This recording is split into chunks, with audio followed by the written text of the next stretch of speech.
Hello. I want to leave this message in this video for the people who are going through any type of abuse, domestic, physical, financial, mental, psychological abuse. I want to encourage you and I want to tell you that you can get help. Please do not stay in the situation that you are in. I know that in domestic violence, you may feel that there is no way out. And we're seeing in so many cases that have been going on around that some of the women that end up being killed, they break up with the spouse, but they stay in the same place. But I want to tell you, for your safety, use the wisdom and discernment of God that He has given you. Get out of that situation and heal from the outside. If you are having a difficult time leaving the abuser, and I know that is difficult, I want to tell you to heal from the outside. Do not stay in that same place and try to heal there. Your life is in danger. I don't care, and I'm going to be straightforward about what I'm saying. I don't care who is telling you to stay in that situation or who is telling you to pray and fast about that situation. There are so many women that are going through abuse, and sometimes men as well, and they're so afraid to speak out about it because they're afraid that their image or reputation is going to be affected. The first thing I want to tell you is that you have to deal with your self-esteem. You have to deal with things from the past or something that is making you or putting you in a situation where you are attracting these type of men, because they never are attracted to people who are confident or have a healthy self-esteem.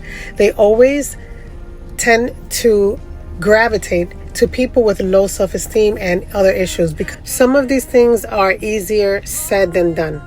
But the first thing that you have to do is remove yourself from this situation. You have to let go of the pride and the ego that tells you that what people are going to say, or you don't want to fail. Think about your future. Think about your life. If you have children, think about your children. Think about the people who love you, and find help outside of what you're normally used to finding help in. For example, find a therapist, a counselor. I know that sometimes people don't like to go to therapists and counseling because, people frown upon it. But I will tell you the great help that it will do for you to visit a therapist and a counselor, as well as spiritual help.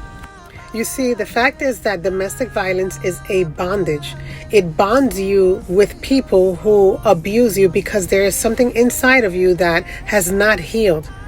There is an inner child or an inner trauma or situation in your life that has not healed, and it is attracting you to these type of people. So I want to encourage you to get help for yourself so that your children and your generations do not repeat these cycles as well. When it comes to domestic violence, there's also a period of a time when you reconcile with the abuser or with the spouse, right? And you are in like a honeymoon stage where you feel like everything is great and that person is on their best behavior, but it's only a cycle of detriment, is an evil cycle that keeps you there, and you think that the person has changed, but they have not. So the healing has to occur from you and from the person as well, because you are attracting. I know it's hard to hear, but we are, when we allow these things, we attract these people in our lives, and that person needs to get help as well. They will go into a period of asking you for forgiveness and crying, and even say that they will kill themselves and all kinds of things. But do not believe those things, and get help for yourself. Educate yourself. Be around people who can help you. I know that sometimes family members or friends who are constantly telling people to get out of that situation, you may lose hope and you say, you know what, this person's not going to listen, but they will be persistent. But also educate yourself. There are signs that people have when you're dating that show that they have a tendency to be abusive. So educate yourself. Another thing that I wanted to mention is that when you're leaving that situation, you think about, okay, where am I going to go? The government does have a lot of facilities to help people that go through domestic violence. Now, it will not be probably not be beautiful or something that you are accustomed to. It will not be as comfortable as you may want to be. But you have to go through this process. You have to be willing to go through this process, and you have to get to a point in your life where you say, okay, I cannot do this anymore. It doesn't matter what I have to go through. I'm willing to sacrifice my comfort so that I can get healing and be better. So I will tell you, it's not going to be a beautiful place, a nice place that you're accustomed and you're used to or you want to be in, but it will be a safe place for you to be in. And I encourage you to stick through the process, you to stay the course, fight through it, be strong. You are stronger than what you think. If you are strong to go through a domestic violence relationship, you are strong to go through the process of healing. Believe me, it's going to be difficult, but it's going to be all so worth it. When you combine the psychological help and the spiritual help, make sure you have a spiritual mentor as well.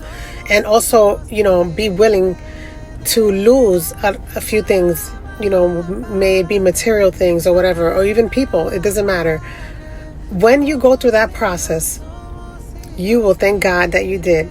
You will never be the same. Your generations will never be the same. And you will be able to help others that go through that same situation. God bless you.